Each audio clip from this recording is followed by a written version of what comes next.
Akkam jirtu hordoftoota keenya kun qophii Gombisaa Ogeeyyiiti.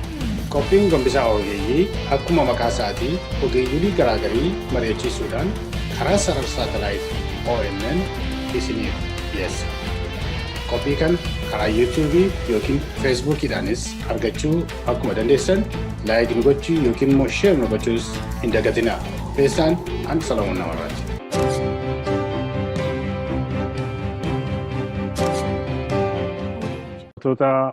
ONN kun qophii Gombisaa Ogeeyyiitii qopheessaan ana Solomon Namarraati.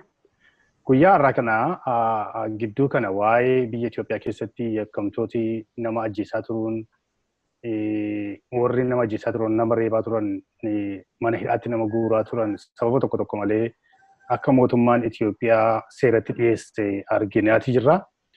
Waa'ee kana irratti ilaalchisee nuti ani Solomon Namarraa Obboo Israeel Sabbooqaa fi Tabsaayee Dheerressaa warra yeroo sana mana hidhaa sana keessatti gidiraa sana ijaan argee ragaa qabatamaadhaan ofii keenyaan arginee dabarre gurra keenyaanis dhageenyee waan turree fi waa'ee kana irratti dhugaa ta'uu isaatiif tokko namoota irra argines mana hidhaa keessatti argine haasofsiisaa turres waa'ee isaanii waan isarraa dhageenye waan isaan irra ga'e keessii kana ajjeen yookiin immoo waan wal fakkaatu irratti haasa'uudhaa fi yeroo kana sagantaa keenya qabannee asitti dhiyaanneerra. Isaan kana irratti haasa'uudhaa fi obboleessa Obboo Tabsaayee Dheerressaa fi Obboo Israeel Sabbooqaa fudhadhee dhufeera. Israeel Sabbooqaa seefana barbaadeen akka inni qopheessaa ture quba qabdu. Tabsaayee Dheerressaa immoo gaazexaa urjii Tabsaayee afaanii gaazexaa urjii irra akka turre achumaan isin yaadachiisaa jechaadha. Kanaaf baga nagaan dhuftanii Obbo Tabsaayee Obbo Israeel baga nagaan dhuftan. Baga nagaan nuti Solomon. Jiraattee affeerraa kanaafis galatoomi. Yaa egaa akkuma isin beektanii gidduu kana abbayaan alangaa mootummaa giddu galeessaa nama 63 hidhuudha. Nama 63 kana keessaati namni 36 warreen namarratti yakka garaagarii hojjechaa turani. Bakka garaagariitti namoota ifin amma qaami hormaata isaanii wayiin harkifamee rakkina irra ga'utti akka ga'aa ture. Yakka baay'ee haalaan nama suukanneessu akka gochaa turanii dubbateetu kissiin kun dhiyaatee jira jechaadha. Walumaa galatti utuu meediteelii isaan leetinni mootummaan kun bifa kanaan namoota kana seeratti dhiyeessuu jalqabuusaa kana akkamitti ilaaltu mee Obbo Israeel sirraa jalqabaa?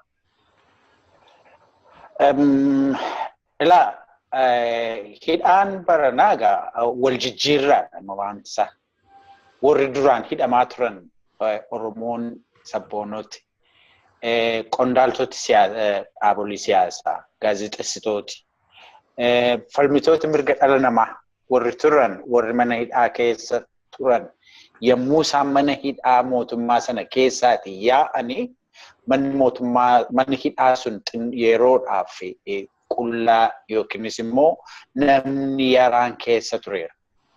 Amma dabareen kan jara warra gaazexeessitoota hidhaa turanii, gaazexeessitoota dararaa turanii, kan warra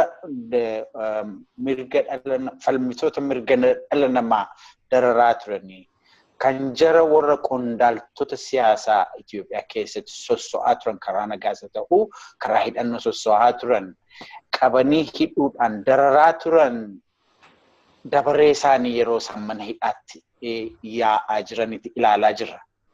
Garaagarummaan inni tokko warri duraan hidhamaa turan hiyyeeyyiidha.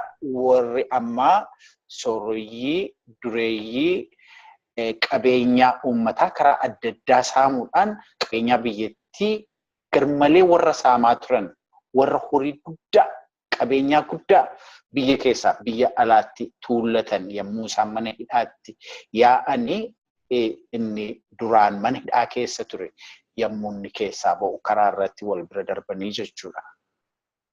Akkasittan ilaalaa. Tabsaayee akkamitti ilaaltame? Otuun gara gaabii keetti waan xiqqoo tokko jedhee darbuun barbaada. Hundumti keenya quba qabnu Israa'elis anii fi Solomoonis erga keessaa baatile tokko lamaan darban kana erga namni heddumminaan gara biyyaatti deddeebi'uu jalqabee isinis gaafatamtaniitu ta'a. Isinoon galtanuu jiru tokko hin jira. yeroo waan kana argu ka qoosaatanii deebii gaggaabaa kennaan ture waan qoosus maalinni yeroo biyyaa ba'uusi hin ba'u jedhee didee jennaan baatu malee naan jennaan yotuun hin jaallatin hin ba'e amma immoo immoo isinii hin galtu jettan immoo hin galu jedha akkuma sanaa jedha waa'ee biyyaan ba'uu kana xiqqoo ishee keessa deebi'uu fi kunis waanuma keessa baane sanaa hojii waan wal qabatuuf quba qabdaati Salamoon waliin haasa'aa turre akka hidhaa sadhumaa keessaa baaneen hedduutu gura nutti reebaa ture.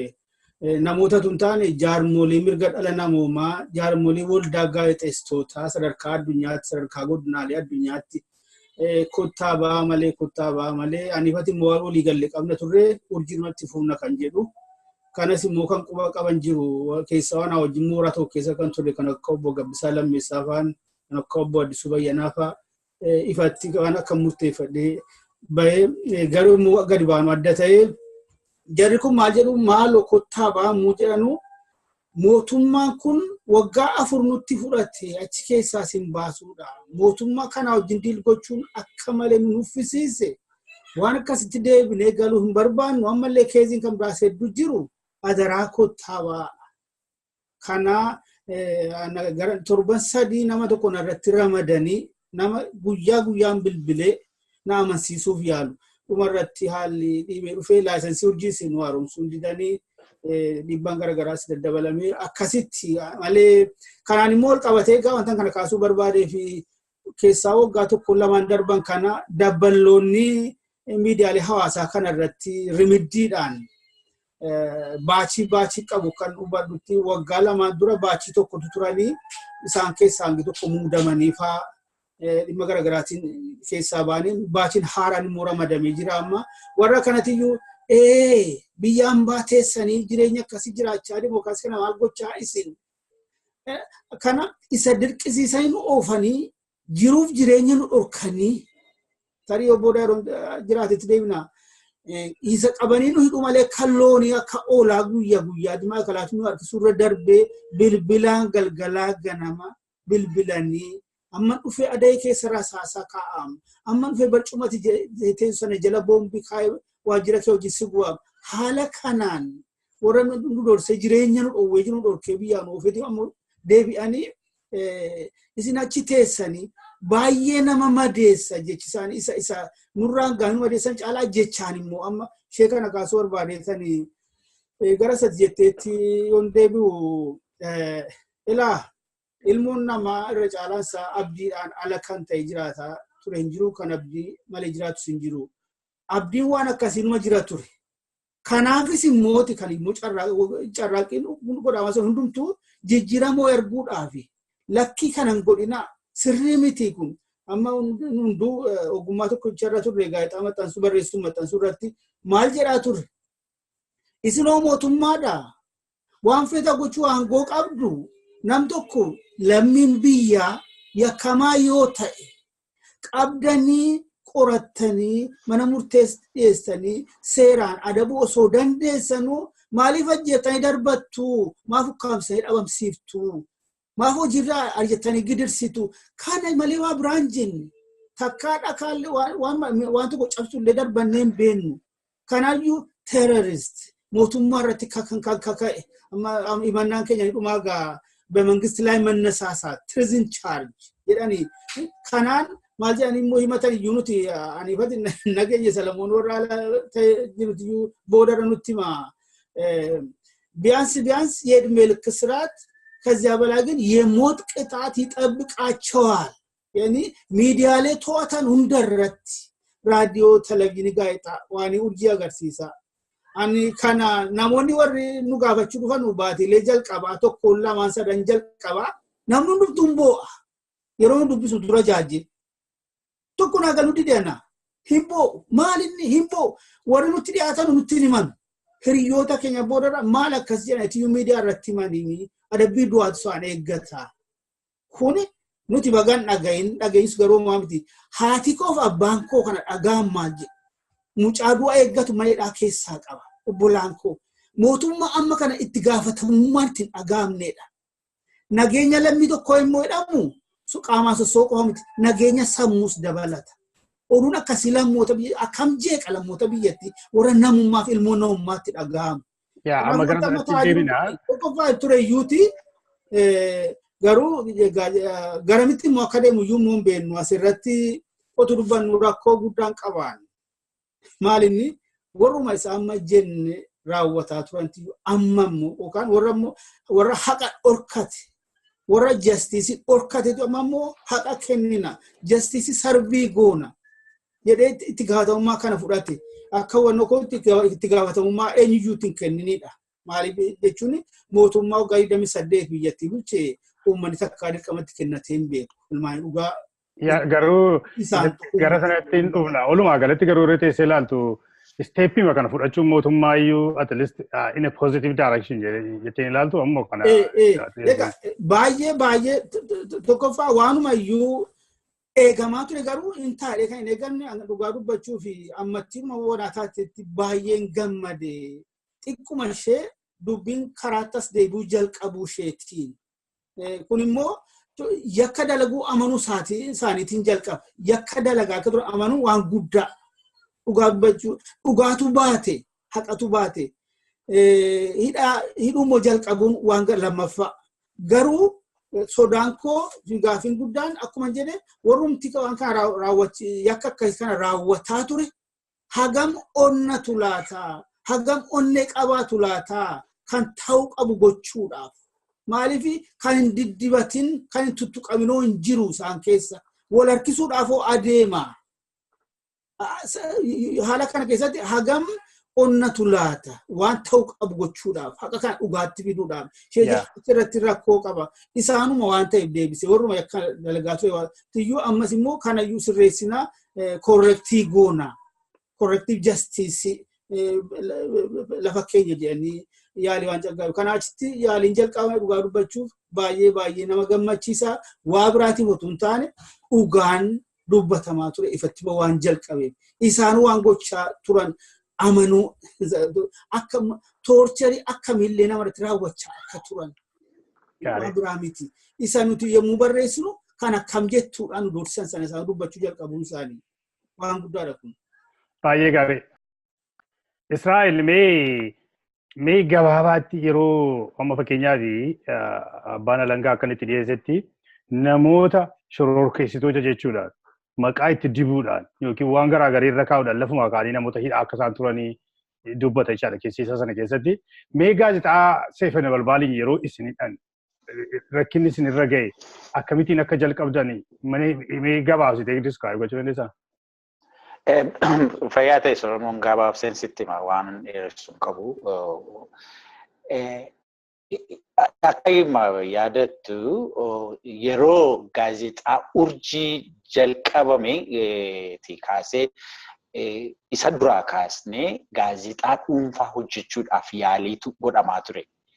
Yaalii godhamaa ture sana keessatti gaazexaa mataa keenyaa tokko hojjechuudhaaf Oromoon jechuudha. Akka Oromootti gaazexaa jabaa ta'e tokko hojjechuudhaaf yaaliin jira. Yaaliitu ture. Yaalii sana keessatti ituu yaalii sana sammuutti qabaannee laayisensii qabaannee jirruuti urjiin maxxansa eegaluudhaaf laayisensiin akka ba'eetti nutti himanii wal gargaaraa hojjedhaa waan ta'eef tokko ka'e. Achitti jalqaba urjii wajjin akkas 7-5 tokko wajjin hojjennee jechuudha. Erga urjiin garaa qabattee booddee gaazexaan Seefana Balbaaliin hojjechuutti kaane. Gaazexaan Seefana Balbaal jalqaba nam-tokkeetiin akkasumatti hojjechaa turre hojjennee gaazexaan uummata keessatti fudhatama sin argattee hidhaanis achumaan itti aanee dhufee jechuudha. Hidhaan inni jalqaba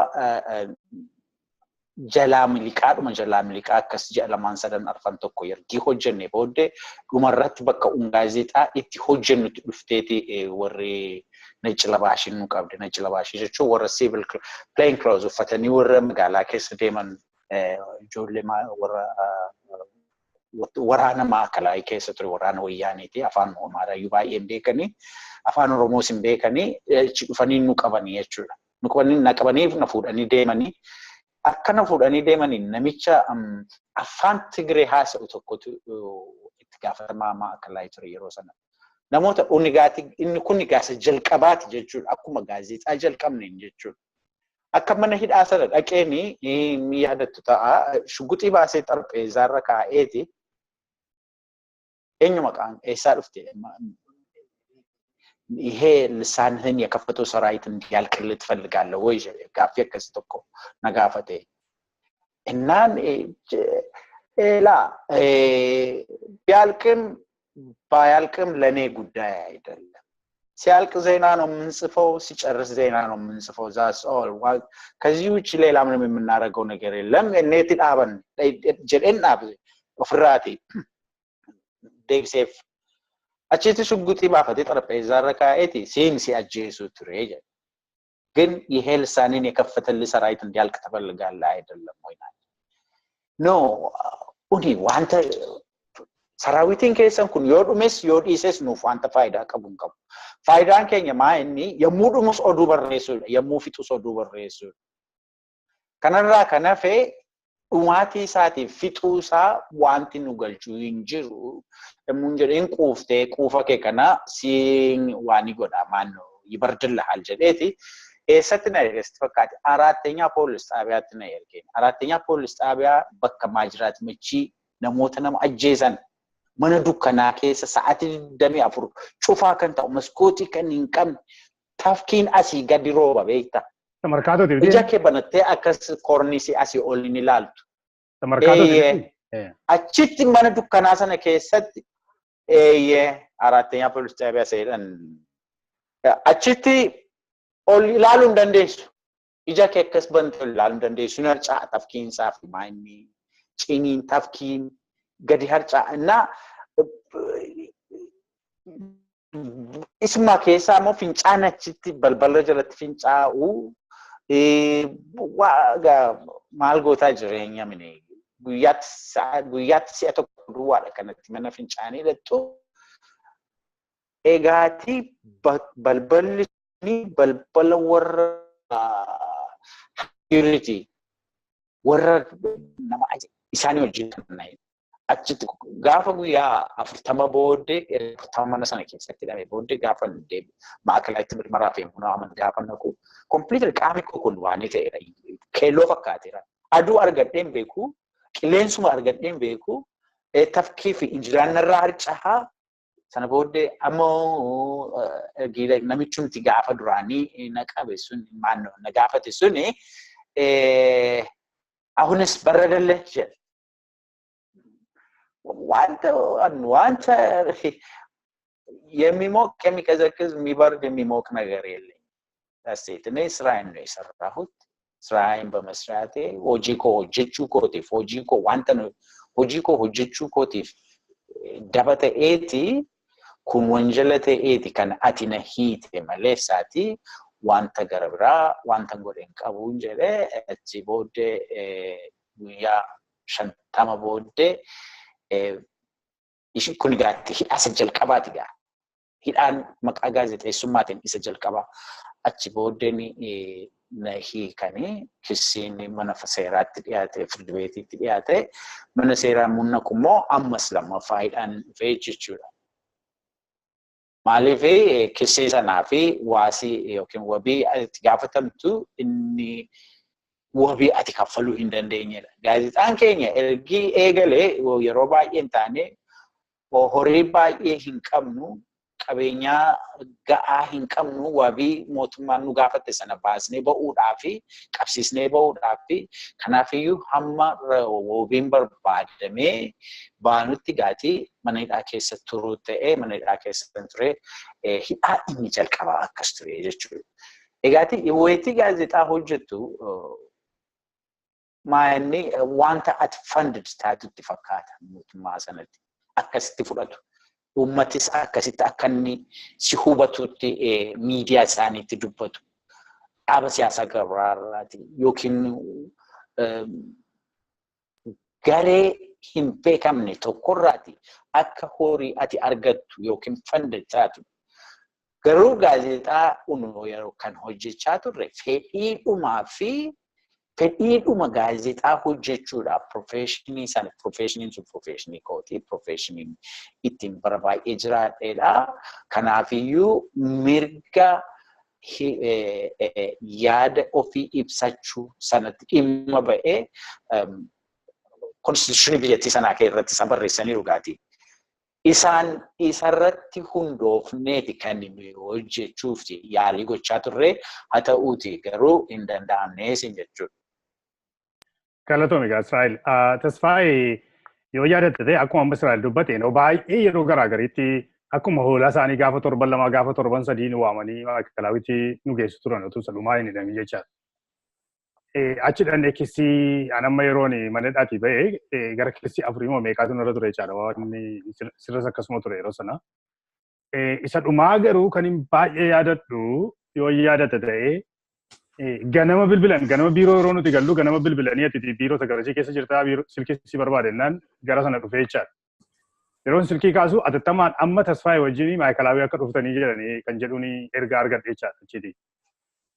Innaan okay Tasfaayeen gaarumaa fidii kottu gaarumaa jedhan gaarumaan hin jiru eegeen dhufaan jedhee nan yaadadhaa waakshumaa wajjin mana bunaa mana makamaa makiyaatoo tokko jira achi afin cobarri achi dhannee yeroon deebinu already poolisiin biiroo marseera. Adeemnee matti dhufnee jechaadha. Adeemnee achi nan yaadadhaa si anaan fuudhanii deeman jecha achi deemnee achitti gargar nu baasanii afaan keenyas gargar gochuu waan isaanii yaallan jiru isiniin oneek tokko isin godhaa maal ta'aa kanatu fandii isin godhaa jedhanii yeroo sana isaan ture. Mee wanta yeroo sana yaadattu mee walitti qabde. Waan saagaa yeroo hedduu waluma fakkaataa haalli isaaniitti dhufan haalli isaaniitti nu qabanii adeeman tokkoffaa wanti kun just yakka sadaree wanjal akkan taaneef akka isaan jalqabarraa kaasanii politisaayizdi gochaa turan kan agarsiisu takkuma poolisii yuunifoormii uffate dhufee qabeen beeku. Warra naci labaashii Israa'el jedhe warra securityiti.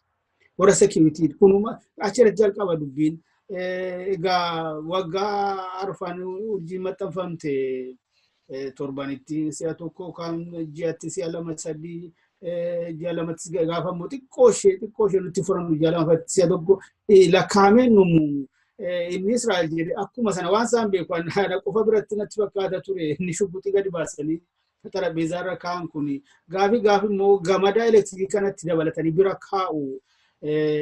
Anaabsi Salamoon isa dhumaa sana gaafa kutaa tokkotti kutaa lafaa tokkotti nu geessan xarabeezaa irra kan guute kanuma shubbuxiidha gamada elektirikaati.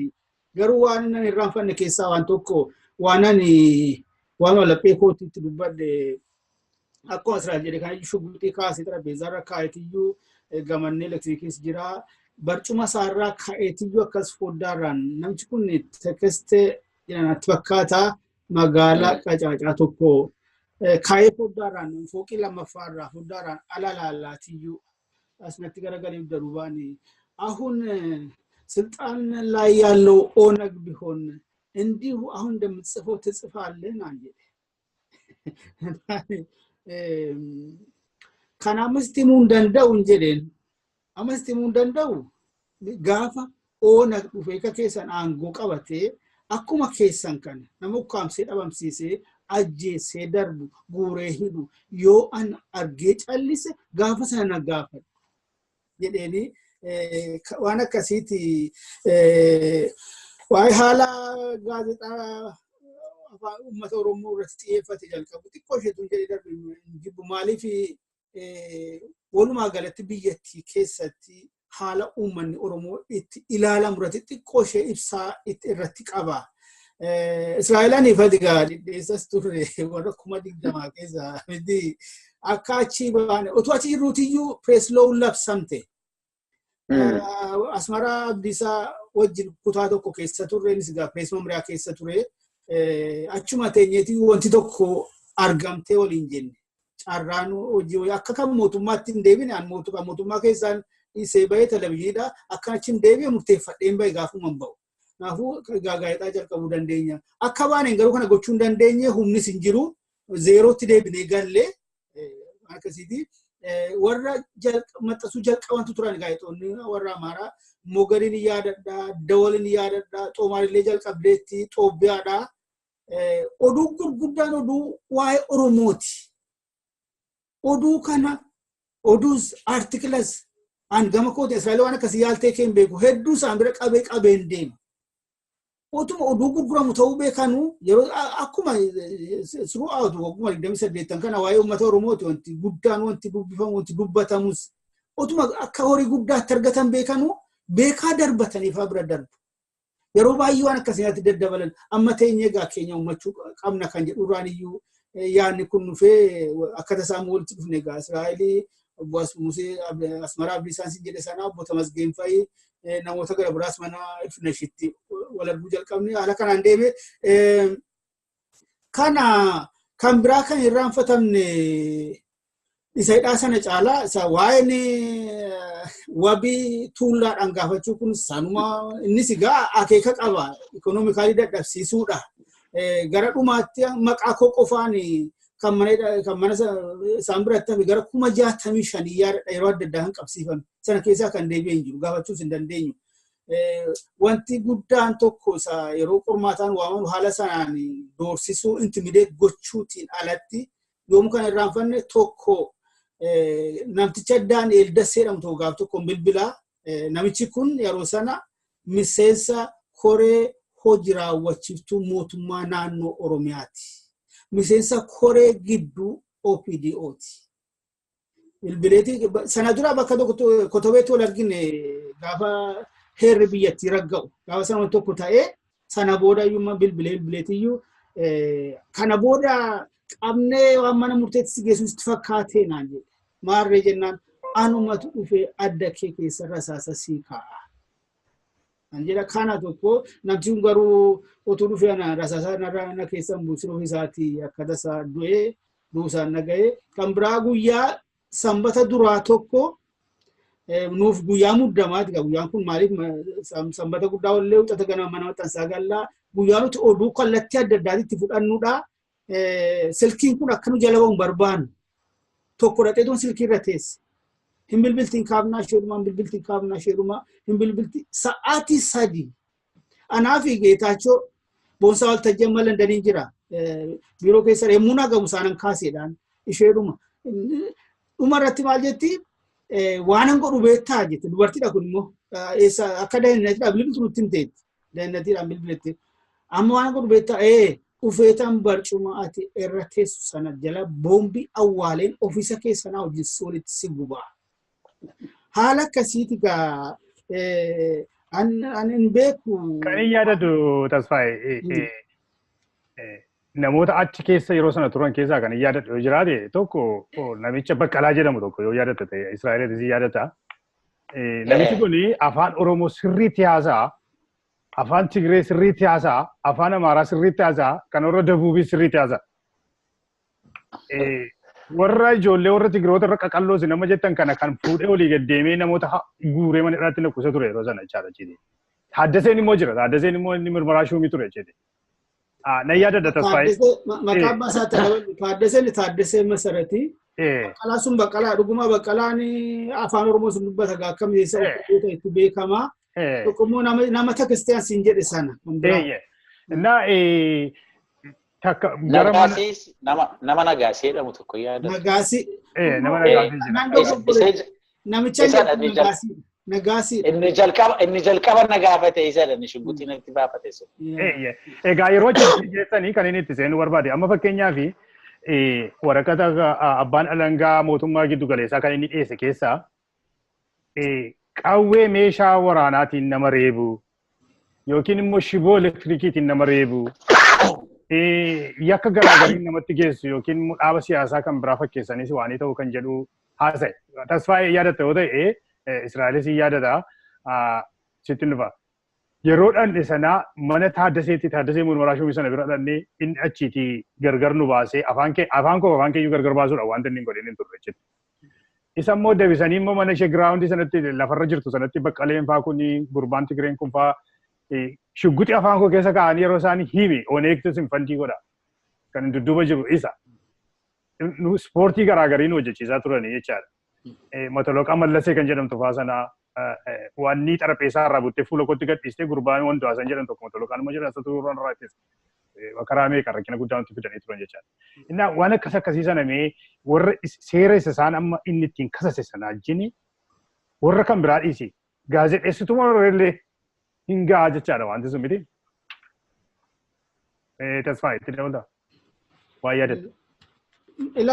Silatu qeeraame jalqabuma irraa kaasee haaluma isaanitti dhufanii si qaban irraa kaasee dhimmichi politisaayizdi ta'een kan akka golgaatti akka kabariitti dhiyaatu fakkeenyaaf mana murteessoo dhaqamee kan dhiyaatu isa pireesloo jedhan sana garuu dubbii poolitikaa akka ta'e tokkoffaa gaafii isaan si gaafatan haala isaan si qaban sana irraa kaasee poolisii isa ogummaa seera raawwachuu yookaan seera enforce gochuudhaan leenjifame miti.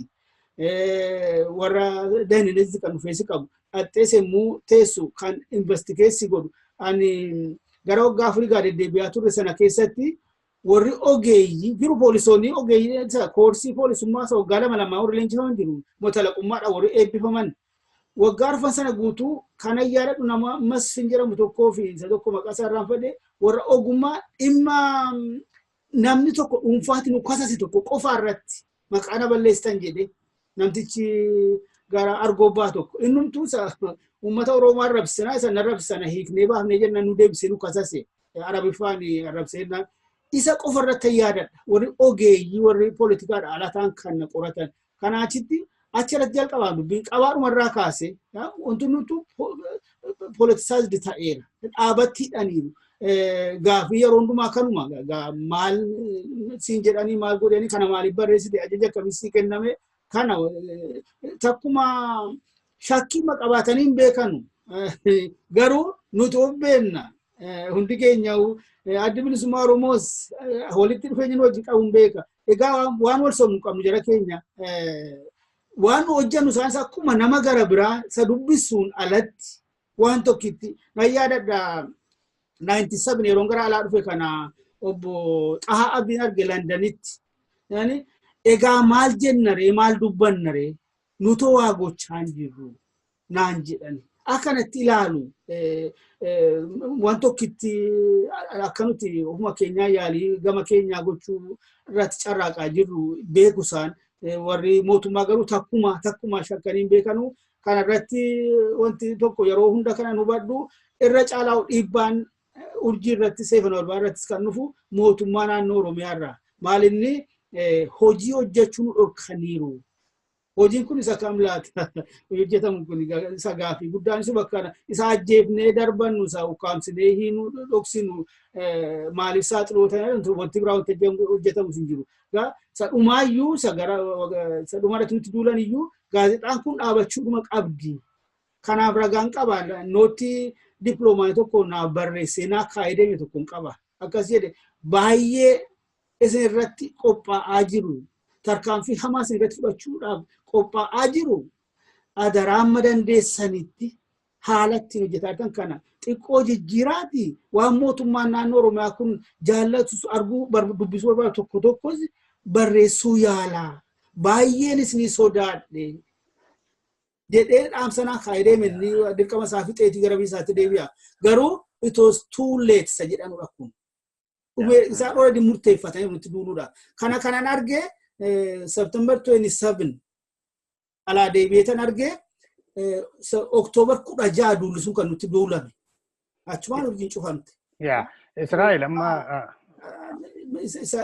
yeroo gabaabduu sana keessatti waan ta'e kamisaatiyyuu kamtu baay'ee rakkisaadha. Waan akkasitiin guutameedha.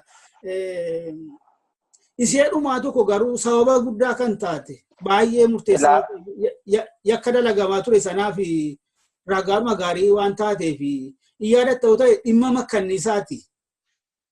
Ajjeechaa obbo Tarrafaa Qumbii Tasfaayee Kumsiisaa. Oduu sana barreessuudhaaf jecha haadha obbo Baqqalaa asoofsiiseeraan. Maal jedhanii harka koo keessaa fudhatanii jedhan. Obbo Baqqalaa obbo Tarrafaa Qumbii hojjetaa mootummaati. mana murtee olaanaa Oromiyaa keessa hojjetu itti gaafatamaa damee tokkooti. Guyyaan sun guyyaa facaasaati laa kana qaba baay'ee importantidha. Guyyaa facaasaati Tuesday hojii oolanii galan. Yeroo isaan mana gaanii kana balbala rukutan haati mana balbala bananuufi isaan immoo dudduubaan bira jiru qabatanii harkaa fudhatan. Garuu maal jedhanii oduun darbe? ኦነግ አስታጥቆ ከተማ ውስጥ ያሰማራቸው ታጣቂዎች ዱብን ኩን ማሊፍ አማቴ ጉያት ያን ጋይጣ ካራባቴ ጉያት ያን ናምቶ ኮኑ ኬሳ ኡርጂማ ኬሳ ኤምባሲ ጀርመን ነቃ የሙነቺጋው እትታኒ ካጅሮ ዱሰን ዱማ ከኒሳሰን ናምት ኩን ዩ ኡርጂ ኬሳ ካተ ኢምቤከኑሳን ጋሩ አከኒሳ ናማ ኢምቤኒ ፈካዴቲ ማሊ ቢዩሲን በርባሴና والقيت لن برديت كيف ما جرا كون أما هي كمي أكنوا بفجأني ماليف والقيت سنة رتيو كان إيفتن وري هاديك كونو كان قد أجر أونجي أما ما تتايجا أكنوا تمرد أن أونجي وجين كان قوني قبي أشي كورا مسنا فعلى سودا وأمور سمنك أمنا جرنا إسرائيل أتسمو بيت سلامون أنا كده وجين تقول موجود كيني وجن Solomon Israel jedhedha ojuma keenya hojjennenuti nama nagaana mo hojii olee galeeyyo hidhataa bosonaa dhufanii ajjeesanii miidiyaa isaanii akkasuma lallaban isa qoomti gaata tasfaayee kumsiisaa immoo nama yaangiidha qeerroo ganda keessatti hojii guyyaa hojjetee jiraatu namni sadaffaan immoo obbo Halamaariyaam Caalaa Salamoon dhumarratti baatijaa booda abaarii nuti fidanitti dabalan isa ni feentii godhe mataa keessa dha'anii hinduune garuu nafe. Ya, magana sanatti yundumna Israel ammati gara Michaelawi isa dhumaa yeroo hidhamte haala seelii ishee Michaelawi namni itti hidhame sana akkaataa namni itti jiraatu ruumii sana keessa akkaataa namni itti jiraatu waan yaadattu qabdaa miidhaa irra mootarra gahaa ture sana keessaati isa dhumaa yeroo hidhamtan sana. Ya, mee Solomon isatti siin dhufaa waanuma sababa gaazexaan itti jalqabamte tokko isa warri wayyaanee yeroo darbe amma jarri nu kasasaa turan jarri maqaa nu balleessaa turan jarri nurratti darbaa dabarsa kissii irratti isa dhumarratti yoo hin yaadattu ta'e dhumarratti waanuma takkaa ta'een beeknetu ta'e maaltu ta'e kissii torba wal duukaan irratti dhiyeessan kissii torbaa narratti dhiyeessanii birrii kuma meeqa kaffalteeti gaati waasi kan baatu. Ilaa gaazexaan urjii isa ta'u gaazexaan seefana balbal jalqaba yommuu jalqabde onegii wajjin mari'atteeni. Dhugaa dubbachuudhaafi ani amma onegis finfinnee jira miti onegis ragaa ba'uu danda'a. Warri mootummaa bara sana mootummaa sana keessa turan ragaa ba'uu danda'u. Gaaf tokko keessaa gaaf tokko dhaaba sanaa wajjin wal quunnamnee oduu dhaaba sanaaf loogu tokko hojjennee hin beeknu. Oduun kan hojjetamu, hojiin kan hojjetamu, gaazexaan kan maxxanfamtu dhimma Oromoo isa ukkaanfamee ture, isa sagaleen dhorkatamee ture, isaaf sagalee ta'uudhaaf gaazexaan maxxanfamaa kan turte. Dhugaa Oromoo isa dhokate sana ifa baasuudhaaf saaxiluudhaaf kan gaazexaan maxxanfamaa turte. Malee isaatii dabballee oneg ta'uu, dabballee dhaaba siyaasaa kan biraa ta'uudhaaf miti beektaa. Dhimma Oromoo irrattidha kan gaazexaan hundoofte. Dhimmi Oromoo sun immoo dhimma Oromoo sana keessaatii tarii oneg isa tokko ta'a. Yookiin adda bilisummaa Oromoo siin jechuu kooti. Akka jarri jedhanitti siin warri isaanitti dhimma ba'an sanan itti dhimma sii ba'aa jira. Kanaaf malee isaatii waa'ee miti. Yoo hin yaadattu ta'e itu gaazexaan urjii yookiin gaazexaan isheen kan keenyaa seeffana barbaadu gabaarra finfinneerra hin oolin duraanii gaazexoota biyyattii sana keessatti maxxanfamanii maal jedhanii maal jedhu turan የአንድነት ኃይሎች ይሉ ኦፊሳኒ የአንድነት ኃይሎች ድምጽ ይሉ ኢትዮጵያን እናድን ይሉ ኢትዮጵያን እግዚአብሔር ይባርካት ይሉ ኡኒጋቲ sanaan ala taanee waan Itoophiyaa abaaruu, waan Itoophiyaa jigsuuf kaane, waan mirga uummata biraa Itoophiyaa keessa jiru sarbuudhaaf gaazexaa maxxansuu kaaneetiin nu ilan fudhachaa turan. Maali gaazexaan kan jalqaba kan jalqabde gaazexaan dhugaa Oromoo isa dhokate sana ifa baastee uummati biyya sanaa inni waa'ee Oromoo hin dhagahin ture akka inni waa'ee Oromoo dhaga'u. Gaazexaan sun na qofaan barreeffamti miti, si qofaan barreeffamti miti, Tasfaayee qofaan barreeffamti miti. Gaazexaan nuti maxxansinu beektota Oromootu irratti qooda fudhata. Barreessitoota Oromootu irratti qooda fudhata. Namoota seenaa beekan Oromoo keessa jirantu irratti qooda fudhata. Namoota dhimmoota adda addaan karaa dinagdee, karaa social, karaa hawaasummaa, karaa politikaa beekumsa dandeettii adda addaa qabantu irratti qooda fudhatee uni waltajjii banne. Uummata Oromoofiti waltajjii banne uummati Oromoo dhimma mataa isaatii beektota isaarraa akka inni itti dhaga'uudhaafiti waltajjii sana qopheessine, waltajjii sana qixeessine. Unastanaagaa jedha gooftaa koo barreessaa.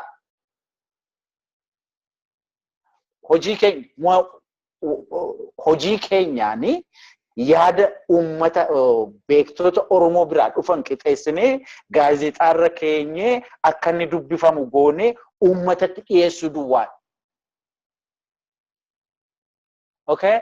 Sanadha kan qaroomina yeroo dhiyoo keessa, dammaqiinsa yeroo dhiyoo keessa Oromoo keessatti dagaagaa dhufe kanaaf bu'uura kan ta'e. Kan mormaa turre maaliifis wal jibbina? Mootummaan Oromiyaa maaliif ni jibbaa? Mootummaan naannoo Oromiyaa bara sana. Elaa ibsaatu fincaati ba'eeti ituu asiif achi maqin qaxxitaa maqalee dhaqa. Achi ollaan laqamte immoo korraaziyyuu hin qabdu. Kana saaxil baasa. Elaa bajata Oromiyaatu bajata isaaniitti dhimma ba'uu dadhabaniiti bajata isaaniitti Tigraayiif kennu. Kana maaliif gootuu jennaan? Okay, nurratti dammaqamee jedhaniitu bara sattaanu maal godha? Bajata sanaan mana barnootaa itti ijaaru. Oromiyaan itti mana barnootaa barbaaddu. Oromiyaan mana wal'aansaa itti hin qabaatin. Karaan namni ganna keessa akka itti wal qunnamuu dhabee makiinaan karaa laga ce'uu biyya dadhabdu keessa jira uummati Oromoo. Dhuma bajataa irratti mootummaan naannoo Oromiyaa koobraa bitaa ture. Bajati suni mana barnootaa ittiin ijaaruuf, mana wal'aansaa ittiin ijaaruuf, karaa ittiin ijaaruuf, social services naannoo Oromiyaa keessatti ittiin ijaaruudhaaf malee isaatii kumaa dammaqsaatiif Range Rover or Land Cruiser or Cobra jedhamu makiinaa sana. Ilaal makiinaan kun tokkoon isaanii gara birrii miliyoonii wayiiti. Kanadha kan isaan dhangalaasanii horii uummata sanaaf ramadame dhangalaasanii ofii isaaniif itti bashannanan. Hin ilaalla diinshoo beenna maal akka isaan hojjetan achi keessatti.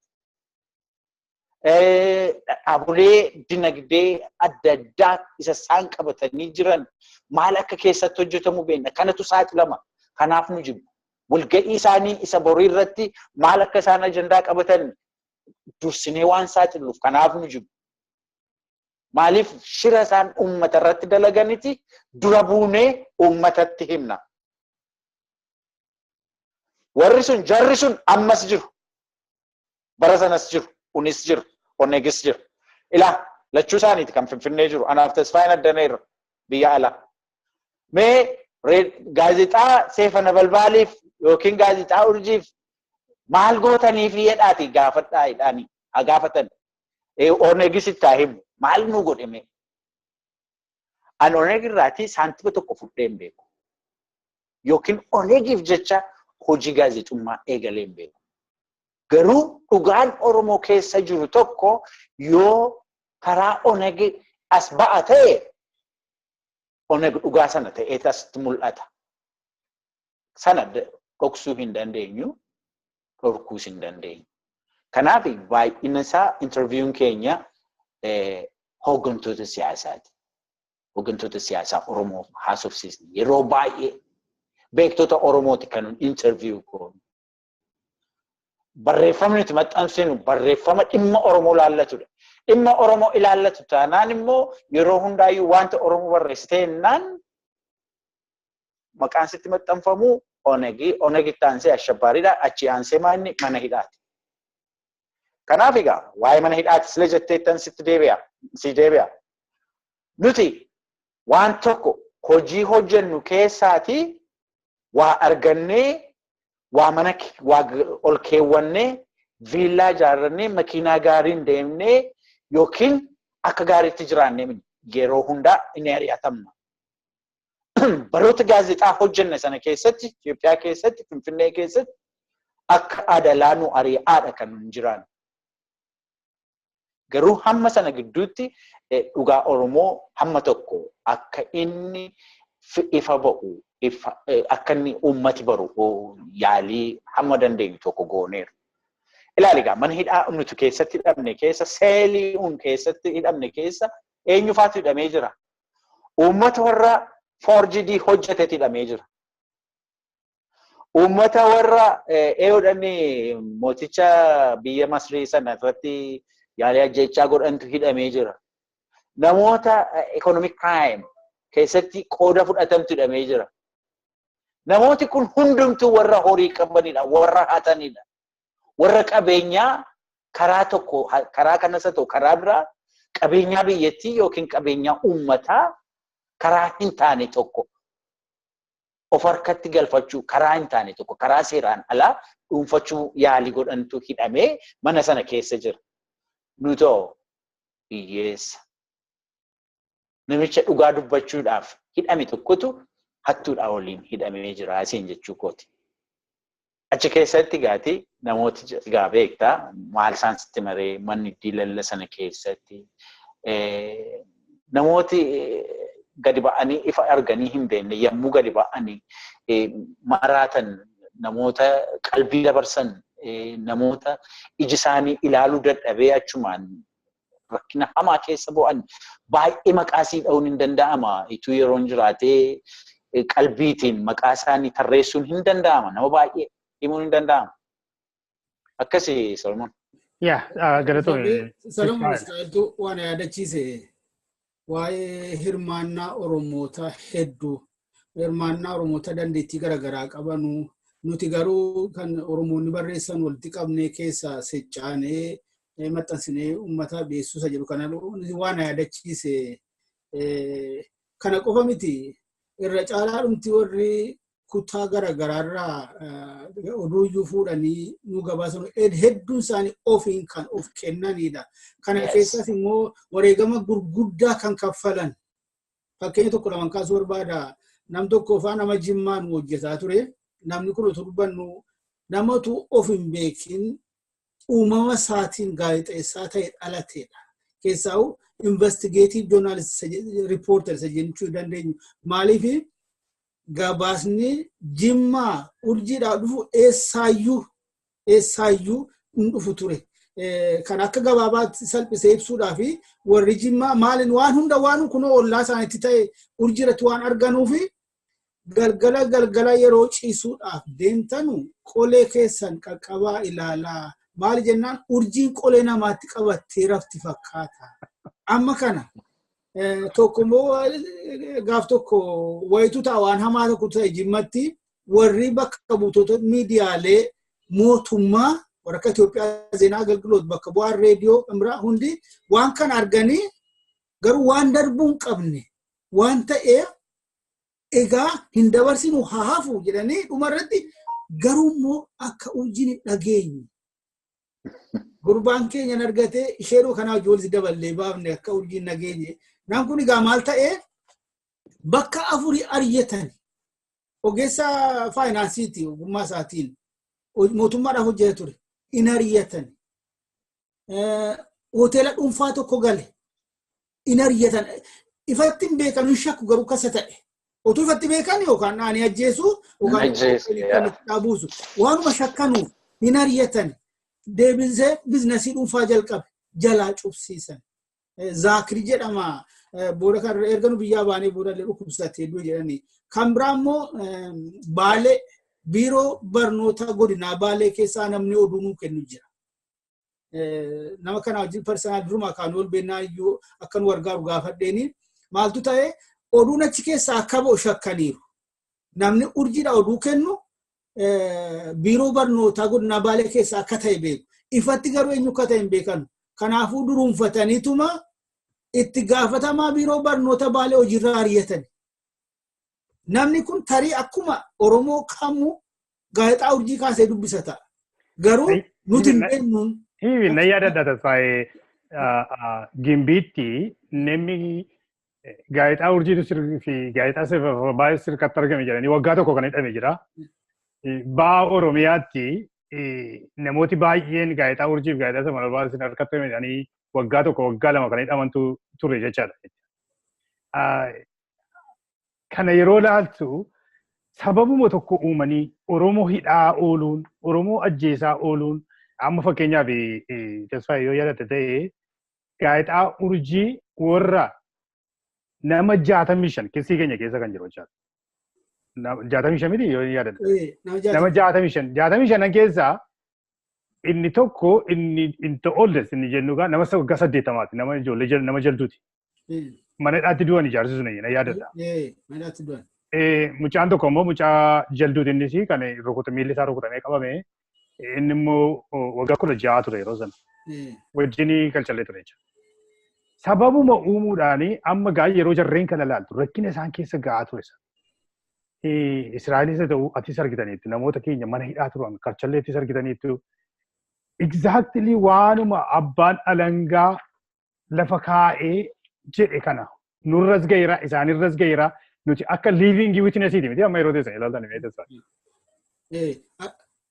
Akkasi waan inni daddabaluun qabayyuu ture waa'ee ragaa amma beeknu ragaa kennuu kan jedhu irratti miidiyaaleen garaagaraas waan akkasii gochaa jiru miidiyaaleen hawaasaas waan akkasii gochaa jiru waan tokko ni yaadadhe isa mana hidhaattis dhufuun barbaada jechuun haala midhaa keessaas immoo namoota mana hidhaa keessaas immoo ija addaatiin nu ilaalaa waan hin malle irratti raawwachaa turan tokko lama kaasuudhaaf guyyaa gaafa heerri amma biyyattiin ittiin bultu ragga'uu kotobeetti affeerameen naqee walga'ichi banamee mallastu banee inni adeemeetiyyuu kan achi hin jirre jiru dhugaa dubbachuudhaaf ministeerotatu jiru yeroo sana muummichi ministeeraa Obbo Tamraallaa Ineeti isaanis achi jiru mallas pirezidaantiidha dippiloomaatotatu jiru ministeerota keessaa kan ayyaana Obbo yeroo sana ministeera dhimma biyya keessaati. Boqonnaa dhaabaane mareetti deebi'uudha akka shaayiruun achuma mooraama keessatti isaanuma qopheesse waan hunduma isaa refreshment jedhan kana. Kana gidduudhaan namichi silaa dhufee adda kee keessarraa saasasii kaanaan jedhe sun inni achi ture na argatuma wal keessa yaanu jalqaba natti rarra'e namatu adda adda nu baase waan na gochuu barbaadan beeku. Achumaan naqee riippoortiin godhe warra waajjira achi qabu warri mircaa koomishinii waajjira banataniiru achitti riippoortii godhe. Maalinnaan isintu na waame affeerameen dhufee garuu namni akkasii kun haala akkasiitiin fiizikaaliyyuu chaalenjii na godhe. Yemmuu kana jedhu namichi hojii isaa beekaa na duukaa dhufeera. Booddee koo jaajja. Maannoon sun hidhinna xilaarri jedhani warra akka poolisii naannoo jedhan. Immoo jedhanu eenyeenyi koo jedhe. Mini hundoo mitirootaadhaan aayee leelaa bootaa silammaa qoonoo jedhe. Leelaa bootaa osoo namichi ifatee salphisee yemmuu ari'atu kanaan dallanee obbo Daani'eel achi deebi'a. Eessatti deebi'a? Obbo Kumaa biratti deebi'a. Ministeera dhimma biyya keessaati Obbo Kumaan siniin jedheera.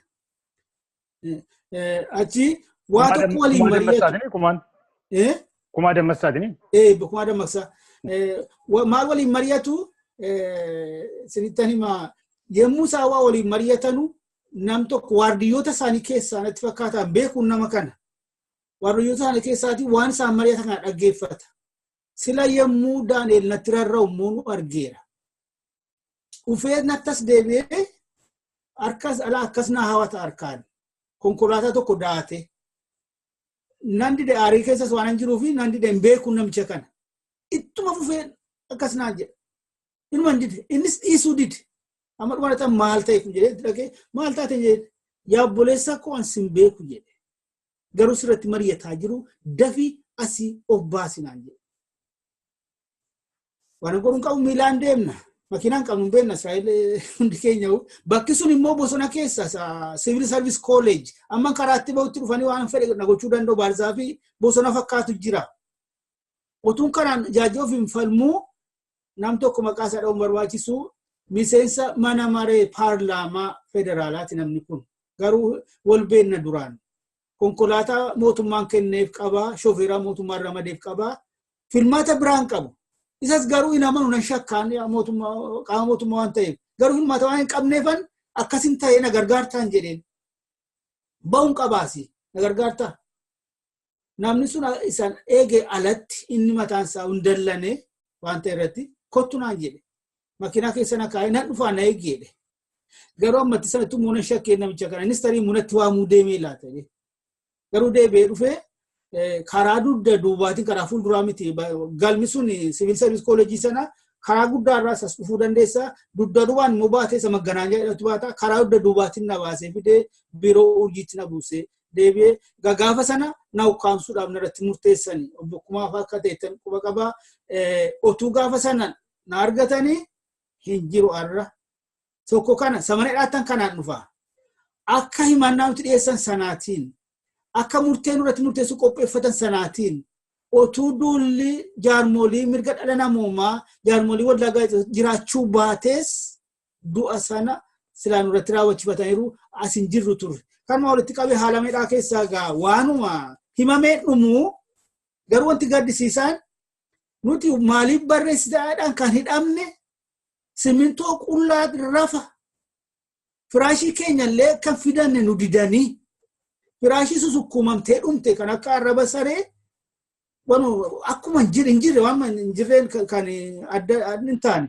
Ishee simintoo gogaarra keeyannee gara waggaa afurii akkasiin cifame ammaan dugda koo keessaa hiitan qaba kan bira sana qabe. Yommuu kun ta'u immoo warri lubbuun namaa baasanii hidhaman warri nafsa gadaayonni daraq wanjal warri dhawan sireen dhaabatee fi kunnoo achi madadaa moggaarra naannaanii sireerra ciisu.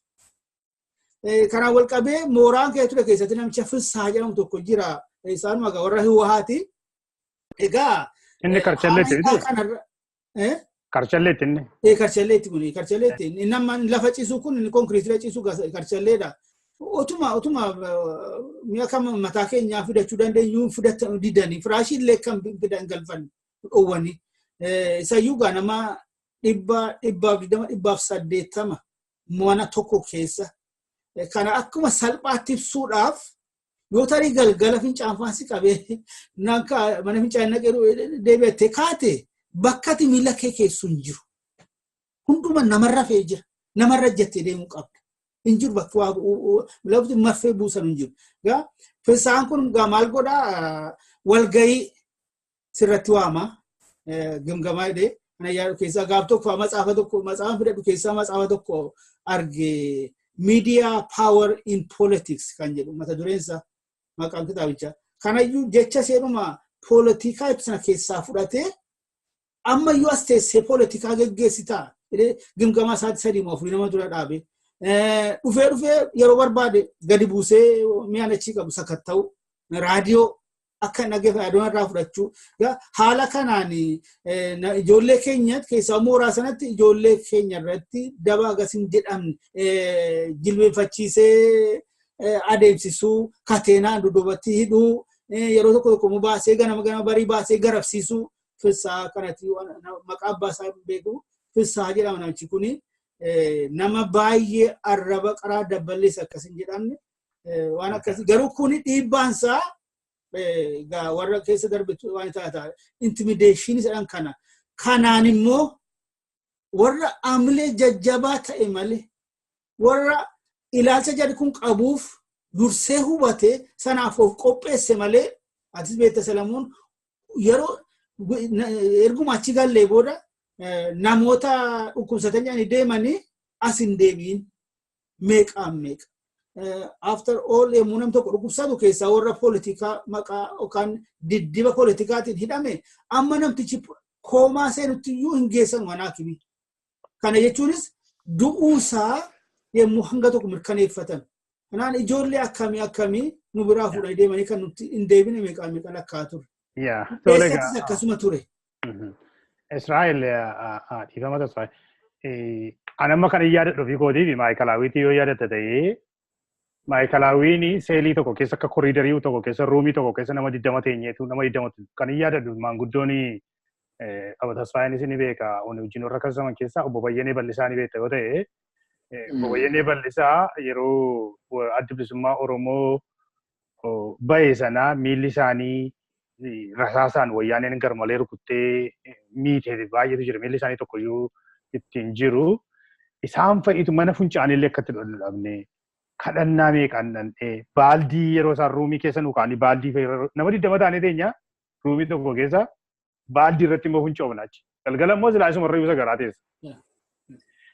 Isarraa kaanee amma immoo kalcharreetti yeroo darbinu ani kalcharree irratti harka koo akkasittiin waggaa 3 baadhe sansalata walakkaasaa dudduubatti walakkaasaa fuulduratti isa booddee immoo giraawundiitti nu dabarsee gurbaan Taspaayiin maqaa dha'u kun fissaan kuni kan yeroo sana balaa sana nurraan ga'e isaa ijoollee zuwaayin dhufan irratti rakkina isaan ga'aa turanii haala isaan keessa dabarsanii ajjeechaan sababa garaagarii uumuun mana isaanii keessatti sobaan dhiibanii akka isaan dhuguma akka isaan hojjetan fakkeessanii mallatteessisuun waan garaagarii irratti dalaguudhaan kana gochaa turan jechaadha amma yaadatu keessatti. Mee ati ammachi turte sana keessatti waan yaadattu waan akkasii mee Israa'el. Mee gaaffii kee ishee duraa tokkottiin deebisuu barbaade maanni namoota yeroo gaazexaa hojjetu tokko barra gaazexaa hojjennu barra rakkoo sana keessa namoota si bira dhaabbatan tokko namoota oduu si kennuudhaanii karaa baay'ee si gargaaran tokko recognize gochuu baay'ee gaarii natti fakkaata. Riippoorteroota qaxarattee kutaa biyyaa hundumaatti erguudhaa fi dandeettii isaatu hin jiru biti. Kaffaluunis hin danda'amu. Sana hundumaaf kaffaluun hin danda'amu. Garuu riippoorteroota eenyu caalaa nutu qaba ture. Bakka hundumaatti kutaa Oromiyaa hundumaa naannoo Oromiyaa hundumaatti koornerii Oromiyaa hundumaa keessaatti oduun nu dhufa ture. Keessumaatti kan yaadadhu yeroo tokko Booranatti namooti baay'een qabamanii hidhamanii bakka hiixuu ta'e tokko irratti hidhamanii miilitariitu qabee hidhee namooti kun ajjeefamuudhaaf itti qophaa'aa jirti wayyaaneen. Nagara nama 89 moo akkamii kan ta'udha natti fakkaata. Booranaatti fiigaa dhufaniiti nutti kennanii itu gaazexaadhaan maxxansa jala ga'uuf deemtu. Kamisa naannoo sa'aatii laaqanaatti. Sa'aatii sanatti gaazexaan mana maxxansaa dhaquu qabdi. Maaliif jimaata ganama ba'a miti? Innaa gaafa sana maxxansinee baasnee jimaata qayi masqaliin eessaa argattan oduu kanaa nuun jedhan. Oduun kun dhugaadhaa jedhan eeyyee. Bakki sun dhugaadhaa eeyyee. International Red Cross hin dhaqee jaroota kana hin arge. Jaroota kun lubbuun isaanii ni baraaramu. Beektaa waan akkasiitu jira. Namoota amma sila Tasfaayee wanta kaase tokkotu jira beektaa namoota atis kaasteetta namoota gaazexaa harkaan gaazexaa sana baachuu isaaniitiin dubbisuu isaaniitiin hojiitti ari'aman beekna beektaa. Namoota gimgamaatti dhiyaatanii hojiirraa ari'aman namoota hidhaman namoota reebaman namoota immoo gaazexaa urjii yookiin seefana balbaalii raabsitu jedhamanii akka miseensa dhaaba siyaasaa tokkotti fudhatamanii rakkinni irra ga'e hedduutu jira. Jarri kan hundumaa yoo recognize gochuun barbaachisaadha beektaa. Jarri kun lubbuu gaazexoota lamaan kanaaf uummata kana dhaqanii sacrifice itti kaffale. Maaliif horii isaanii bitatanii dubbisu? Ituu isaan bitatanii hin dubbisan ta'e gaazexaan sun maxxanfamuu hin dandeessu. Ituu isaan odeeffannoo gaazexaa sanaaf hin ergan ta'e gaazexaan suni akkas mi'ooftuu gaariif bareedduu taate uummata sana bira ga'uu hin dandeessu turte. Ituu beektoti Oromoo immoo kaffaltii tokko malee dandeettii isaanii, yeroo isaanii, humna isaanii gaazexoota sanaaf kennan beekta. Na yaadadha namoota continuously every week gaazexaa keenya irratti barreessan yaadadha sanyii falmaa dhugaafaa yaadadha beektaa. Namoota minitii walga'ii caffee Oromiyaa baasanii nutti kennantu jira beektaa. Akkamitti seefa sana balbaala inni dhuftee seentee moo akkamitti walga'ii isaanii cufaa godhatan yeroo tokko nama sakatta'anii seensisuutti ka'an silkii nama harkaa guuruutti ka'an. Sana hundumaa ta'ee garuu ganama wanta isaan irratti haasa'an walga'ii cufaa sana keessaati oduun nu ga'a ture. Oduun nu arganna ture. Waan yommuu isaan baddii tokko Oromoo irratti dalaguuf jedhan dura buusneeti Oromoo gurra buufnaa. Kanaafiyyuu badii isaan itti adeeman suni harkatti fashalaan. Sun hundumtuu garuu ija diinaasa hamaa tokko keessa nu galcheen. Ija diinaasa hamaa sana keessa immoo seentu. Baatee akka namaa walaba taatee akka namaa akka citizenii biyya tokko akka lammii biyya sanaa akka garaa keetii deemuu akka garaa keetii ba'uu akka garaa keetii lixuu hin dandeessu. Maaliif bakka itti deemtu hundumaatti si duukaa jiru. Bakka hin taanetti si qabanii bakka namni hin jirretti si qabanii ennaan immoo achumaan baddaan. So akkasitti shakkiitiin sodaatiin dhokadhaatiin jireenyi keenya adeemsifamaa ture.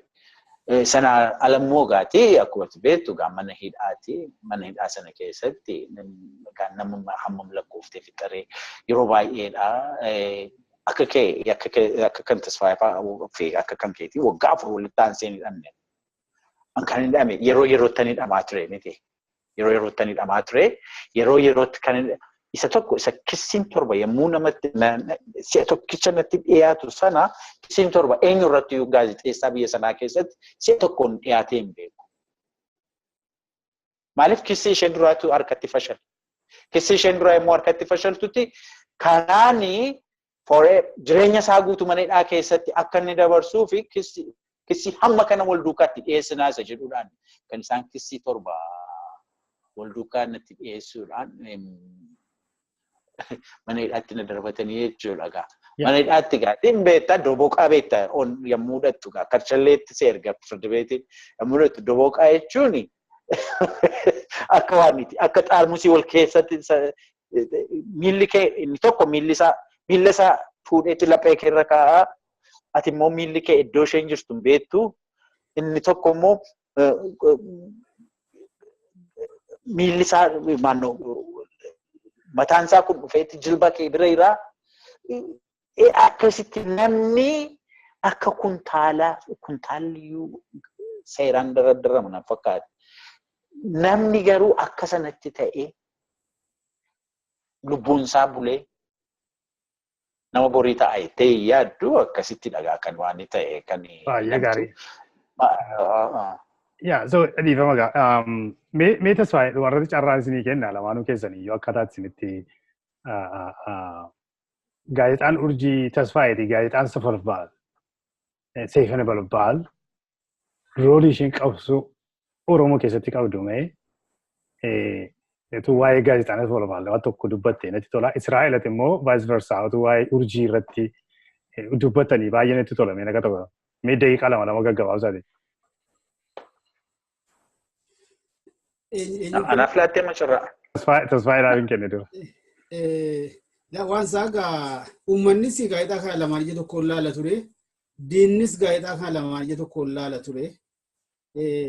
Dhugaa dubbachuuf immoo warri immoo dhugumatti odeeffannoo barbaachaaf gaazexaa dubbisan immoo akkuma gaazexaa kamittuu ilaalu ishee kana tuqee darbuudhaaf waan mana hidhaa seenee dhagaye tokko namticha dura taa'aa dhaaba Amaaraa kana Yemellaa Amaaraa Hizbi Dirijjit jedhamu Piroofeesar Asaatuu Waldayyees mana karsallee turanii yeroo nuti hidhamnu garuu du'anii ba'aniiru. Maal dhageenye guyyaa gaafa urjiin dhuftu baatu gaazexaan urjii galaa isaati wajjin seentuuf yoo taate galaa kanarraa fuudhaa deemaa jira. Mirre urjiinii. Sun sana waan akkasiitiin inni ijabee waan itti ilaalu akkasicha garuu walumaa galatti kan Oromoo qotu hin taane kan ONG'dha kan mootummaatti waan jedhee numa wajjin moorumta akka ogummaa gaazexaatti waan irraan bobba'anii jiran hedduu isaanii ijuma sanaan nu laalu maqaa dha'uun hin barbaachisu nam tokko Israa'el sitti kaasnetti fakkaataan beektaa warruma gaazexaa gurguddaadhaan keessaa warra qopheessaa turedha olaantummaadhaan oromticha tokkotiyyuu aartikila qabee bira dhaqa gaazexaa jara sana bira wal beeku duraan adda zaman gaazexaa keessa waliin hojjetaa turan hiriyoota yeroo dheeraati. Otuma waan inni barreessana keessa ilaalin mataa duree mashee qofa ilaalee fakkaataa keessa deemee ilaalin kana warra urjiitti geessikaa jedhee namtichitti gaafataman gaazexaa sana. Namtichi akkuma silaasniin jedhe akkuma bakka bu'aa biiroo barnoota baalee sana tarii akkuma Oromoo tokko gaazexaa urjii kaasee dubbisuun alatti nuuni eenyu akka taane kan hin beekne. Waajjirri urjiillee Finfinnee keessa taa'ee waajjirri urjiillee eessa akka kan hin beeknetiyyuu jara sana biraa gadi ba'ee silkii bilbila. Silkii bilbila kanaan kaasee eessa waajjirri keessan akkas piyaasaadha kuma akkas akka waan riqicha waan ceetanii ol maqxuu taaksii irraa buutanii akkas taaksii kee dhiisii makiinaa nan qabaan bakka irratti duwwaanatti nama guddaadha. Achuwaan aariidhaan dhufee akkas ilaalcha gaazexoonni kaanis nuuf qaban nu ibsuudhaaf gabaabaatti garuu maal gochaa turan hojiin gaazexaan kun lamaan hojjechaa turan maal inni kanaan duras gaafatamee kanan deebiseedha. Asitti illee miidiyaaleen garaagaraa gaazexeessitoonni miidiyaalee garaagaraa keessa hojjetan yommuu na gaafatan yeroo hunda kanan deebisu biyya keenya keessatti ogummaan gaazexeessummaa ogummaa lubbuu du'aaf qophooftee baraaruudhaani. Akkasin jedhaan it is a life saving job akkasa keessanis entertainmentii kana fa'aa yookaan immoo just informii wal gochuu duwwaa miti lubbuu du'aaf qophooftee baraaruudha. Kanaaf Israa'el wanta xiqqaas tokko na yaadachiise anas nama 108 fakkeenya gaarii 108 iyyuu Direedawaatti buufata waraanaa lafa jalatti hidhan. Dhimmi kun dhimma jabaadha. Callifnee jettee hin baasuun nu yaaddesse. Ragaa wayii barbaanne. Turbannu namticha Jimmaa taane gabaasaa jabaa nu qabnu namticha Direedawaati. Nama of kenne isaa nama guddaadha. Garuu samma keessa ba'anii akkuma ijoolleetti nu ergamu kanarratti ragaa nu barbaadaa jennee. Namni kun waan nuti illee gochuun barbaanne gama kootiin wanta gochuun illee jaallanne warra achi keessaati akkuma karaa tokko tokkoon sossobatanii koopii liistii namoota sanaa nuu kennan. Amma argadhe jedhanii ina mannaanii malee nu biraan ga'e argadheeraa amma waan feetan jedhan hin maxxansine. Ganama akka gaazexaan baateen warri fannoo diimaa addunyaa ICRC warra ishee biyya keessaa miti warri addunyaa waajjira guddaa Finfinneedhaan qaban bilbilan baay'ee isin galateeffanna jedhan. Maal inni jedheen ani yeroo baay'ee gaafa gaazexaan baatu biiroon ta'a warri kaan Salamuufaan boqonnaa deemu namni tokko jira duwwaadha koomantii fudhachuudhaaf hin taa'an maalennaan akkas waan isin barreessan isa waa'ee Direedawaa sana nama erginee mirkaneeffanne. Ilaalaa kana laa kun otuu urjiin Direedawaan gahin ta'e beekaa. Akkamitti otuu urjiin Direedawaa geesse akkuma yeroo biraas argine hidhamaan sun battaluma sana bakka sanaayyuu muuvdi godhama. Garuu isaan asii dubbisaniitiyyuu ganamaan bakka buuta isaanii biraanchii ofiisii qabu Direedawaadha. Bilbilanii bakka akkasii deemaa waan akkasii mirkaneeffadhaa. Akkuma tuu jette Israa'el waldaa fannoo diimaa addunyaa al tokko bira ga'ee hidhamee jiru maqaa isaanii argatee jennaan yoo xiqqaate yoo hiikamuutu gaaffii ta'a malee lubbuu isaaniitii hamma tokko gaaraantiidha. Kana laa lubbuu du'aaf qophoofte warri waan fedhe bitaa warri akka haala kanaan dhoksaadhaan hidhame dhumaatiin kan isaan eeggatu. Mooraa waraanaa keessatti mana hidhaa lafa jalaa keessatti waan akkasi kana laa hojiin ogummaa gaazexeessummaa biyya Itoophiyaa keessatti. Toleegaa Israa'el ati mumee gabaabsiitii gaazexaa kana lamaan roolii isaanii taphatan mee gabaabsii. Ilaa gaazexaawwan kun lamaanii yeroo Oromoon mataa gadi qabatedha kan isaan hojiirra waltajjiitti as ba'an. Maaltu ta'e sitti fakkaate Oromoo kuma 20 gandi keessaa wayyaaniin qabdee hiiteeti dhidheessatti bakka bakkatti hursootti hiiteeti maal jette sitti fakkaate waraanni adda bilisummaa Oromoo hin jiru jette. dhumeeraa jette harka kennateeraa jette. Lammaffaa adda bilisummaa Oromoo hin jiru jette. Kanaafiyyuu warri adda bilisummaa Oromoo jettanii oliif gadi jettanii usaa jette. Oromoon inni yeroo duraaf seenaa keessatti yeroo duraaf sammas qomumaan mataa ol qabatee adeemuudhaaf ka'e mataa buusuu jalqabe. Propagandaan diinaa waliigala Finfinnee qabate.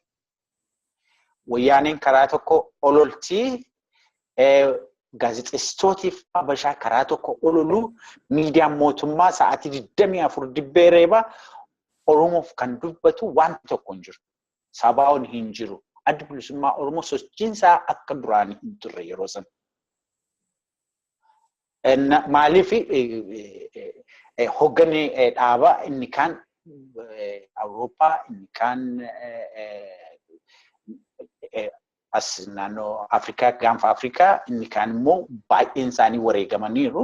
Ijoollee baay'een wareegamteetti, waraanni baay'een wareegamteetti. Muudii hamaa tokkotu tureen Oromoo keessa.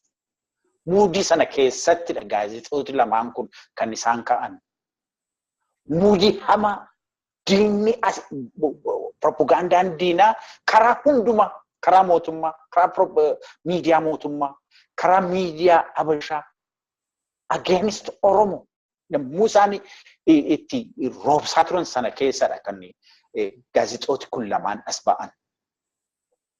Gaazexooti kun lamaan as ba'uudhaan dhugaa dhokatee ture sanatti as baasanidha. Dhugaa dhokatee ture sana. Dhugaa haguugamaa ture sana. Dhugaa propagaandaa mootummaa jala, propagaandaa warra diinaa jala. Unionist group ofiin jedhanii of moggaasaniiru. Oromoo isolate godhaniitu against Oromoo propaganda adeemsisaa turan. Sanatti dura dhaabbachuudhaaf kaatee gaazexaawwan lamaan kun. Kan sirriibu isaan hundumti isaanii hin kufan. Gaazexaawwan lamaan kun garuu just injifannootiin itti keessa ba'anii. Maaliif yoo jettee fi injifannoon gaazexaawwan kun lamaan injifannootiin keessa ba'an namuun siin jedhu ilaamee ideology Oromummaa, ideology gara biraan hin jiru. Ideology dhaaba siyaasaa miti. Kan gaazexaawwan kun instiil godhan Oromoo keessatti. Ideology Oromummaa. Oromummaa isa jedhu ideology haaraa warri Abisiiniyaa hin beekne tokkoti akka isaan hubatan dandeettii Oromootu achirratti calaqqisaa ture siigalee. Dandeettiin Oromoo gaazexoota sana irratti calaqqisaa ture. Beekumsi Oromoo achirratti calaqqisaa ture. Ilaalchi siyaasaa politishanoota keenya irraati achirratti karaa interviyuu haa ta'u karaa artiikilii achirratti maxxanfamee ba'aa ture. Haala haaraa tokko biyyattii sana keessatti uume. Dabballee 1,000 yookiin dabballee 20,000 kana gochuu hin dandeessu. Garuu gaazexaawwan kun lamaan dandeettii Oromootiin. Baay'ee gaariidha. Waan amma waa'ee gaazexaawwan seefee walabaa dhiyeennee tuututti umuriin wanta new development siyaasa Oromoo keessatti har'a wanta ta'etu jira. Bira darbuun immoo barbaachisaadha jedhee yaadu. Daqiiqaa tokko keessatti kan gabaabsine ODPdhaa fi adda bilisummaa Oromoo har'a waliin haasa'aniiti jiranii. Akkaataa itti nagaa irratti waliin hojjechuun danda'amni misooma saba keenyaa fi mirga saba keenyaa irratti akkaataa waliin hojjechuun danda'amanii fi waa'ee Eertiraa irratti walii galan sanarraa akka hojiirra oolchuun danda'aman irratti waan walii galanii hooggantoonni wal hammatanii wal dubbisaa turanii. Kun abdii rakkina gidduu kana naannoo Oromiyaatti ta'aa jiruu fi abdii guddaa kennee jira jechaadha saba keenya keessatti. Hojiirra oolaa fi ooluunsaa wanta bultiidhaan arginudha. Arguu dandeenyudha jechaadha yeroo bullu. Mee kana daqiiqaa tokkotti gaggabaabsaatii akkamitti ilaaltu mee Tasfaayee sirna jira. Dhugaa dubbachuuf kana eenyuyyuu kan guyyaa guyyaatti otuun jedhini hin oollee jechuun danda'ama. Warra aangawoota politikaa gurguddaa irraa kaasee tokkummaan barbaachisaa tokko ta'uu qabna service jiraan beenna waggaa 28 yookaan sirbame gaa tokkummaa yeroo baay'ee nan arayyuun yeroo hedduu waan akkasii kana irratti maaliif jechuu qofatu heddummaate warrumayyuu immoo eenyuun caalaa kana jedhutu yeroo baay'ee immoo waan diigus immoo dugda duubaan immoo fakkeenyaaf warruma biyya bulchu OPDO odeeffaa ilaala obbo Lammaan Faanas baanii waa'ee tokkummaa tokko ta'uu dhimma Oromoo tokko ta'uu dubbatu dugda duubaan garuu dabballoonni guyyaa guyyaatti waan immoo mooraa qabsoo kana diigu maqalee sana deengaddamaree tokko qaban ture hubannaa irratti kan mooraa qabsichaa diigu kan muddama jeequmsa mooraa qabsichaa keessatti uumu hojjetu waliin adeemu kana duwwaas miti yaadanna akkuma dargiin kufee biyyatti dacha'amenis mormitoon biyyatti dacha'aninis laqamteetti walga'iin jaarmolii poolitikaa Oromoo walitti fide geggeeffamee ture. Namoonni wanta irraanfanneetu keessaa tokko obbo Olaanaa Batiiti jaarsoliin waan walitti fiduu sana araara walitti buusuu sana warra geggeessan keessaa nama tokko. Jaarsa kana wajjin immoo yeroo dheeraadhaaf walitti kontaaktii gaarii waan qabnuu fi bareechee yaaladhaa. Obbo Kumaa Dammaqsaallee isa jalqabaatiif nama akkamii akka ta'an walga'ii sana irratti suuraadhaan arge. Garuu waan waggaa tokkoo fi lama booda abaa warra ga'e hunda keenyatu beeka. Sana immoo faana bu'ee waan Oromoo irra immoo waggaa 28 kana guutu. Kun ammayyuu numa jira. Egaa asirratti maalni akka inni barbaachisaa ta'e eenyuun miti uummaticha irraa dhaggeeffadha.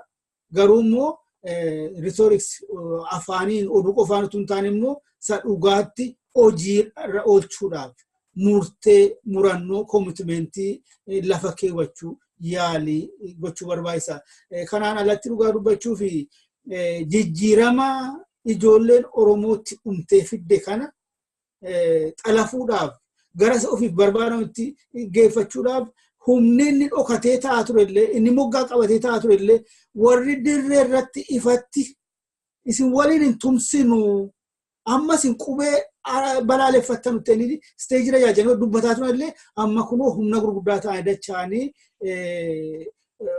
waanii kana ummaticha harkaa baachuudhaaf iyyuu irratti hojjetaa jiru halkanii guyyaa kun hubatamee dhugaa dubbachuuf humnoonni mooraa qabsoo Oromoo keessaa waa'ee tokkummaa irratti dhugaadhaan hojjechuu barbaachisaa. Wanta amma kaleessa dhageenye baay'ee gammachiisaadha. Qophiinuma ONN dabarsinu irratti iyyuu kanaaf jennee wanti nuti waan qopheessineef akka kaansilii goone jira. Ana sagantaan sila ara dabarsu kanaaf Dr. Qadiidaa Shoon kan qopheesse kanuma inni gaariidha. Waan faallaa kana adeemu agarsiisuu dhageessuu hin qabnu kan jirru hanqae. Kun dhugaa dubbachuu fi kallattii hundarraa'uu murannoodhaan koomitimentii wajjiniin dhufuudhayyuu feesisaa afaan jechuu qofa miti. Ayya gaarii. Israa'el meesiif isin hin kenna jecha bulleenci olataa bar tokko dubbate keessaa kan yaadadhu tokko የተናገሩት ከሚሞት የወለዱ ቢሞት ይሻላል እና ዋንተ irratti walii galan kana hojiidhaan ga'uun barbaachisaadha. Kun hin ta'uudhaan saba keenyaa fi irratti rakkina fidaa wanta jedhanii bakkaan ga'uun akkuma akka barbaachisaa ta'e mee gabaabsiitiin itti kanan dubbadhu akka gaazexeessaa tokkotti nan dubbadha.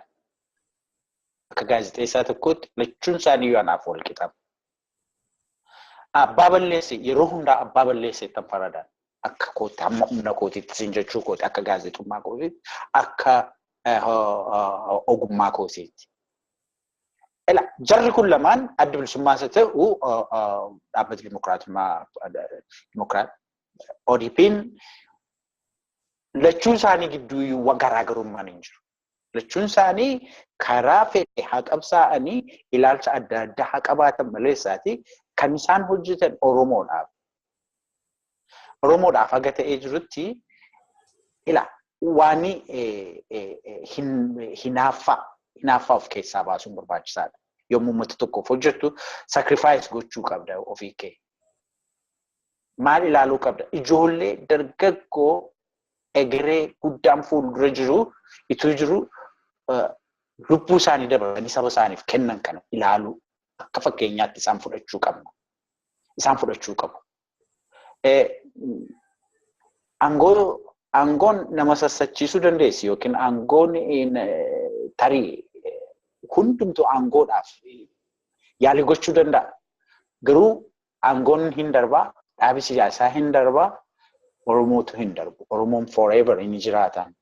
Kanaafiyyuu mootummaan naannoo Oromiyaa biyyattii kanaa paartii mootummaa naannoo Oromiyaa bulchaa jirutu biyyattii kanas geggeessaa jira. Kanaafiyyuu responsibility yookiinis immoo itti gaafatama guddaatu irra jiran. Itti gaafatamni isaa inni guddaan maa inni tokkummaa Oromoon bara dheeraadhaaf gaafachaa ture kana fiixaan baasuu danda'u. Fiixaan baasuu danda'u kan isaan danda'an immoo isa tokko ofitti qabanii isa tokko achi qabanii itoo hin ta'in akkuma har'a walta'iinsa har'aa kana fiixaan baasuudhaan Oromoo walitti fiduu danda'u. Garaagarummaa jirtu karaa baranee ta'een hiikkachuu danda'u. Yommuu wal dhibdeen dhufu ilaaf ilaameen hiikkachuu danda'u. Yeroo hundaa immoo walta'iinsi isaanii fedhii Oromoo irratti hundaa'ee fedhii Oromoo dursuu qaba malee isaati fedhii dhuunfaa dhaaba siyaasaa dursuu hin qabu. Oromoon tokkummaa gaafatu hoo ta'ee fi tokkummaa Oromoon gaafatu sanaa fi hamma dhumaatti wareegama kaffaluu qabu dhaabbi lamaan isaanii yoo sana ta'ee fi Oromoodhaaf bu'aadha. Oromoodhaaf faayidaadha. Oromoonis akkasitti yoo ta'e duwwaa hanga.